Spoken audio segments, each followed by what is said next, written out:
Hey guys, Legendary Grimlock here, and today we have Can Showa Gamera survive the Monsterverse? I know, a little bit new, and this is new to me as well, so I hope you guys enjoy this video. I normally don't do these kind of things because it does take very long, but I do hope you guys enjoy this, and I hope you enjoy the effort I put into it. So let's talk about this with power levels, and I've scaled the Monsterverse plenty of times here on this channel with them being planet to possibly even star level. But we'll go with the lower parts of it and keep it at planetary, so it's a bit fair here. Keep in mind, Gamera is actually capable of taking attacks from Zigra, who's able to create a 12-point magnitude earthquake. Keep in mind, the lowest ends of this have been known to be island, with the highest ends being country. But you didn't come for that. You came for the planetary stuff, right? So we'll just skip ahead and just go with the 18-point magnitude earthquake, which is confirmed in the actual movies that Gamera can, tank this pretty easily. And these calculations have put the 18 magnitude earthquake around the planetary margin. Small planetary, but we'll just go with planetary for right now, just to kind of keep it fair. Gamera has a plethora of hacks and abilities, to which actually range from his flight capabilities, which would be around the light speed margin, or at least relativistic if you really wanted to be all like that. But again, we'll just go with light speed here, as it's pretty simple. You're moving through space, and he's actually doing it quite casually, so this should put him around the light speed margin. And keep in mind, Gamera also has a other sets of plethora, a other set of abilities here, such as his plasma breath, which is pretty much his signature move here. He's able to shoot things like plasma balls, and is actually able to use it in a flamethrower like fashion, even able to melt monsters that would actually scale to his durability, or at least scale to his attack potency. So he's able to melt planetary to small planetary levels of monsters here. Gamera is also capable of actually absorbing various amounts of energy here. He can actually absorb energy from a rainbow, which had like heat and light, which is absolutely ridiculous here as well. I just, how do you able to absorb a rainbow? But yeah, Gamera is actually able to do this, and he's actually able to absorb various amounts of energy, electricity, nuclear energy. Like I said earlier, a rainbow, which has something like heat and light energy as well. So he's able to absorb that pretty easily here. And he's also able to absorb nuclear radiation, even from nuclear explosions themselves here. So he's able to absorb the energy that's produced by these nukes here, and he adds it to them, making himself stronger, tougher, and pretty easily. Gamera is also really intelligent, actually one of the few smartest kaiju within the verse. Actually one of the smartest kaiju in his verse, if we're actually being honest here. He's actually able to solve problems pretty well, even being able to solve his enemies' weaknesses, and actually being able to test his opponents, see if they can actually hurt him. If they can't, he winds up just overpowering them and bullying them. But if they can, he will actually take the time to assess the situation and simply go from there. So he's a pretty intelligent kaiju. So I think that does wrap up Gamera. He's in the planetary margins. His speed is easily, light speed to, maybe you could say FTL, but we'll keep it at light speed here. He possesses his shell abilities, like being able to fly, actually able to rotate his shell and use it to bash his opponents and deflect his opponent's attacks here. He's also able to use his plasma breath in both a flamethrower and a ball of energy here, and he's capable of absorbing energy. So yeah, that pretty much covers it for Gamera. Let's talk about the first few monsters. So the first monster we have on this list is Methuselah. Now Methuselah is honestly and unfortunately just fodder here. He doesn't really have too many feats outside of just, destroying cities and stuff like that. And in all honesty, I don't see him doing anything to Gamera. I think because of his size, he's a lot slower, he's less maneuverable. And again, the most important thing here is feats. He unfortunately he ain't got none. He gets one tapped, unfortunately. Same with Titanus Nakika. Nakika just gets violated. Now I know what you're saying, these kaiju still have powers and abilities. Okay, so Methuselah really doesn't have anything because he was just never dived into. Unfortunate because again, he is one of my favorite designs within the Monsterverse, and he's a biblical creature. So obviously, there's some importance here. But with Nikika, she has camouflage and stuff like that. And in all honesty, she doesn't have really much that can harm Gamera. Even if they're underwater, I would still give it to Gamera. She really just doesn't have much. Now the Mutos. The Mutos is actually where the difficulty actually starts here. Both the male and female Muto are capable of harming 2014 or at least a much weaker version of Godzilla. That Godzilla was still able to tank the permanent extinction, but the Mutos themselves were, you know, they were, Godzilla's like parasites and stuff, so he wanted to get rid of them before they made a meal out of everything and disturbed the balance, right? So, in all honesty, when Godzilla got his hands on them, it was over, like for both of them. And in all honesty, I kind of see the same thing with Gamera. He just gets a hold of him, and he's a lot faster than the male Muto when he takes flight here. So, yeah, I don't see these two lasting for too long. They get low-lived. So, round one, the results are pretty simple. He gets pretty much by it pretty easily. Now, on to round two, where we actually have Kaiju with some decent feats. And we have Behemoth. So, Behemoth is a very interesting one. He doesn't do too much. I would definitely say that. He definitely doesn't do too much when it comes to the Monsterverse. But what he has is pretty impressive. He is able to go toe-to-toe with his arch rival, Amalok here, and he's actually able to do at least a bit of damage. I know there's another Monsterverse comic coming out actually explaining how the fight happened between them, but I think he does get one-shotted. I mean, unfortunately, while he does have feats, it's not that impressive and not anything comparable to Showa Gamera here. Skila, same thing as well. As once Godzilla really got his hands on her, it was pretty much over. I mean, he skipped her like a rock. it's not fair. Like Gamera does the same thing he does to Zigra, Jiger, and Gullion. He just grabs them and just ragdolls them at that point. It's really not fair. I mean, Godzilla straight up just smacked her and just rolls her across the water. She's a lightweight. I'm not trying to do that and be mean or anything. No disrespect to Skila. I love Skila. But again, she's not on the same levels as Godzilla. Godzilla was even holding back against her, trying not to harm her, just telling her to go find a different food source. And in all honesty, it's unfortunate, but yeah, Skila just gets ragdolled here. Camazotz, in all honesty, is a bit of a difficult one here. I do see Gamera struggling, maybe mid difficulty, but that might be a little generous here since Camazotz is kind of like fodder once Kong even gets his hands on him.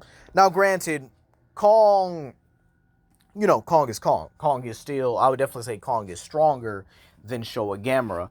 But keep in mind, Kong had no idea Camazotz was on this island and had no way to really prevent him from coming up here. And Camazotz really just surprised him because, again, Kong never knew he was on the island. But again, once Kong got his hands on him, once Kong actually got a foothold, and yeah, he had a little bit of help here disturbing him. But again, I don't see Gamera needing help here. His shell is a lot tougher than Kong here, and he should be able to take the sonic attacks very well. If not, use his shell to slightly deflect the attacks like he does with the, the gyros here, and then just wind up either nailing him with a shell attack and knocking Camazotz out here, or he just launches a fireball when he does a sonic scream, causing it to explode in his face, and then Gamera goes to claim the victory after that by just getting his hands on him. Plus, Gamera would more than likely speed base Camazotz, so I definitely got to reward the round 2 results with low difficulty here. They're powerful kaiju, but not powerful enough here. Now, round 3 is where I definitely could see some mid difficulties, maybe some high difficulties. Amalok being the first one here, and he was actually able to just dominate Behemoth. Not sure, again, how the fight really started off, how this fight, kind of went there. Godzilla got there towards, like, the end results of the fight here, like the final moments of the fight. And unfortunately, it didn't go too well with Behemoth. Like, he went up ragdolling and just beating Behemoth. You know, it went pretty much that way here. However, due to the fact that Amalok is made out of plant material, and, well, Gamera's whole entire thing is him breathing plasma, which can burn and melt opponents, yeah, Amalok's getting dealt with pretty easily, despite the fact that he has his elasticity and, his, growth and stuff like that. Yeah, Gamera's dealing with him pretty easily. Now, here's where we get some real difficulty. Tiamat. All right, Tiamat possesses hydrokinesis and is actually able to create things like water sprouts and obviously vortexes. This is actually how she pulled Godzilla into the water for her to fight him. Keep in mind that her body as well is lined with razor-like scales capable of shredding through Godzilla's flesh like a hot knife through butter. While I do see her doing some decent damage to Gamera, I don't see her winning. I definitely see her being one of the more difficult battles here, but with Gamera's speed, his shell should be able to protect him to some degree here, but once he gets his hands on her, I think it's going to be a wrap, and he's definitely going to, probably pull a Charizard and just take her out of the water and then slam her on a solid surface, and it might be it here. Now, Rodan is actually one of the more interesting fights here. Gamera versus Rodan, it seems to be like a very interesting fight here, because I could actually see that going either way, especially if it's maybe Showa and Heisei would stump. Matter of fact, they actually would stump. But again, the concept of the fight, is pretty interesting. Now, Monsterverse Rodan is definitely a tricky one, in my opinion. Yes, Gamera is faster. I'm not sure how much he is faster here, because again, there are some calculations that can get Rodan and a lot of the Monsterverse characters too relativistic here, as they're able to dodge things like Godzilla's atomic breath and stuff. And even that has been calculated at, relativistic speeds here. And so if we scale that to Rodan should definitely be able to keep up with Gamera here. And with his sonic booms, he definitely gives Gamera a tough fight. However, I do think Gamera's greater intelligence and his physical capability should be able to actually deal some decent damage here. Now, Mothra is kind of in the same boat, as I do think her silk webbings would give Gamera some trouble. It was able to restrain Ghidorah, who's a much stronger monster than Showa Gamera. However, I do think that Gamera should be able to slightly outspeed her, and definitely do the same thing Rodan did, except I do think that it would probably take a couple plasma balls and maybe his plasma breath as well to actually finish her off here. Now, I do know matter of fact, I'm not going to spoil anything for the new Empire, but let's just move on here. But yeah, Gamera should be able to take down Mothra here. I do think his plasma breath and his greater speed should be able to allow him to claim a victory here. Plus, again, Gamera's shell is tough enough to survive and withstand any amount of damage that these two can throw at him. So with that being said here, this round definitely is a bit tougher, but not too much here. I definitely see Gamera getting through this with mid difficulty. Now we enter the big boys, the heavy hitters. This is where I could definitely see Gamera having a lot more trouble. We got Muto Prime to start it off here. Now, Muto Prime is a very interesting one. And in all honesty, Gamera could tank a lot of attacks from Muto Prime, as Muto Prime is able to recreate any earthquake in history. And this has been stated by the writer themselves here. Now, while Muto Prime is capable of giving Gamera a hard time, I just don't see her earthquake attacks being able to do too much damage to him. Because again, Gamera could pretty much tank any form of earthquake from a magnitude 12 to a magnitude 18. Alright, so he should be fine against a lot of Muto Prime's attacks. Now, the Sonic Scream could definitely throw him off, maybe even damage his shell a little bit. But I do see Gamera winning via his plasma balls, his greater speed again, and his other capabilities. if he could absorb the Sonic Blast here, this would definitely make him stronger and definitely negate any damage here. But I don't really see him absorbing that because it's never stated he could absorb any like Sonic-based attacks here. Now, Mechagodzilla is where the energy absorption does come into play here.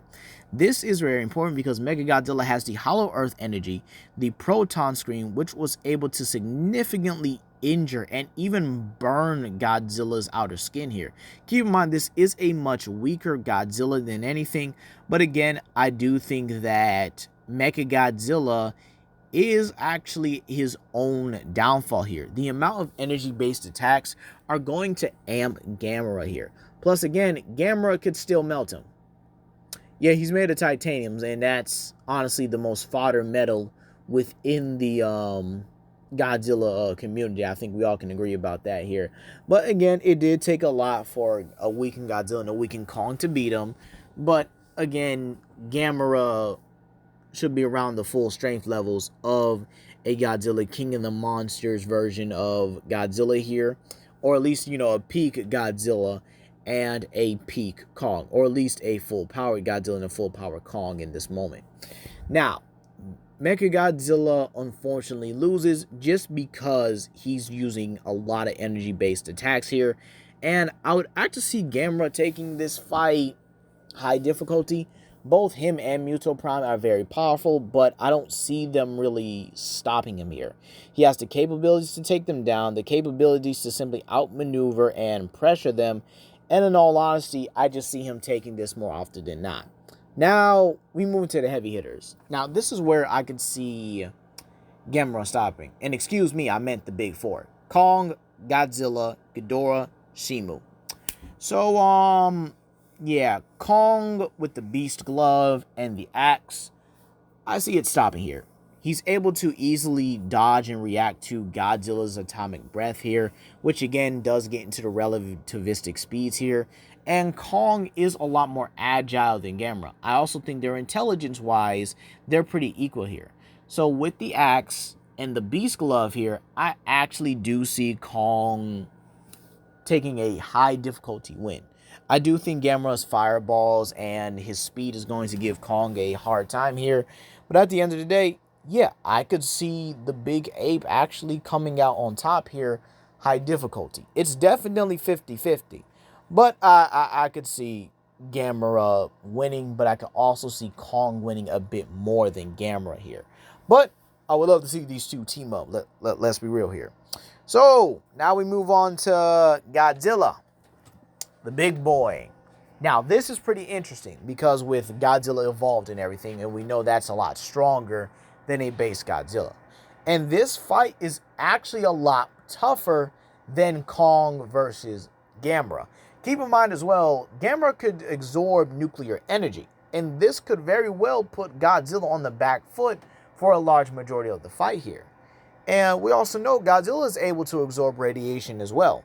But we don't know if Gamera's plasma would consist of any nuclear radiation. But we do know that Godzilla will more than likely try to go to a physical fight after realizing that his energy attacks don't work and just make Gamera stronger. Now, that could possibly go either way, but I would mainly see Monsterverse Godzilla winning eventually after a long drawn-out fight because he has better stamina. Ghidorah, yeah, Gamera's not winning that. They both have energy absorption capabilities, and Ghidorah can throw Gamera off with his storm. So once that happens, and once Gamera's pretty much off his game, and again, he has far better endurance than Gamera, being able to last from pretty much nighttime until morning fighting against Godzilla here. So, yeah. And I would have to probably say the same thing with Shimu. Now, Shimu is a bit new, but we know he scales above Godzilla and Kong, who both have greater stamina than Gamera here. And Shimu's icing capabilities may actually be able to affect the momentum of Gamera here. So, in conclusion, and this is where we wrap it up here, you guys, does Showa Gamera solo the Monsterverse? And in all honesty, no. He gets pretty close, but it's an absolute no here. He can't beat the big four. And those are the most important ones. Shimu, Ghidorah, Godzilla, and Kong. A fully equipped Kong, by the way. And the thing is, he can't beat Ghidorah because of his regeneration. Now, again, Gamera would definitely analyze the situation, but I doubt Ghidorah would give him that time. Plus, the Monsterverse versions of these characters are just as intelligent. If not, you could probably argue a bit more intelligent than their Heisei or maybe their Showa counterparts here. But the thing is here, these kaiju are a lot more dangerous. Yes, they're a lot more natural, but they're dangerous, and I definitely could see their hacks and abilities being an extreme problem for Gamera here. I don't really see how he would be able to get past them. Now, sure, maybe his plasma breath can counter Shimu's ice breath here, but again, it's also very possible that Shimu's ice breath is a lot more powerful, and since it's able to freeze even those like Godzilla, as we've seen in the trailer and stuff like that, I could definitely see it freezing Gamera, if not messing up his momentum during the fight here. So in all honesty, while it does pain me to say it, Gamera doesn't solo the Monsterverse, but he does survive. And in all honesty, his final results are pretty good. I would say he gets a 90% and just stops at the big four. But he does beat a lot of the lower tier monsters and definitely gets past the tougher ones like Muto Prime and Mechagodzilla. But that's going to be all today, you guys. Please comment down below, like and subscribe and share with your friends. This is Legendary Grimlock, and I hope y'all have a blessed day.